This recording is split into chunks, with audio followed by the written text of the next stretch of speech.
नमस्कार सर्वांना. तर तिने तिच्या बाबांना आणि मी माझ्या यांना बाय बाय केलं आणि मग काय सकाळी तिला अंघोळ वगैरे घातली. त्या अंघोळ करतानाही आम्हाला बाबाच हवेत. म्हणजे दिवसभर बाबाचंच जप चालू असतो आमचा. आईचं काही घेणं नसतंय. आई किती खायला प्यायला देऊ, काही हो. दिवसभर फक्त बाबाच. मग काय त्यानंतर तिला मस्त पुलाव केला, मसाले भात केला होता, सो तो खाऊ घातला.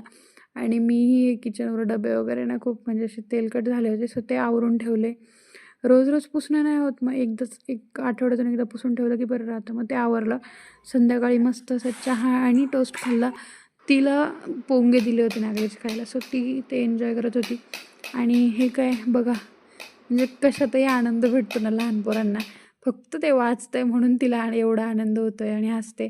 आणि रात्री मी मस्त तांदळाची धिरडी आणि टोमॅटोची चटणी केली होती. असं काहीसं जेवण केलं आणि हा पसारा आवरायला घेतलं. तिला झोपवलं. तर असंच होतं आजचा दिवस. थँक्यू. बाय.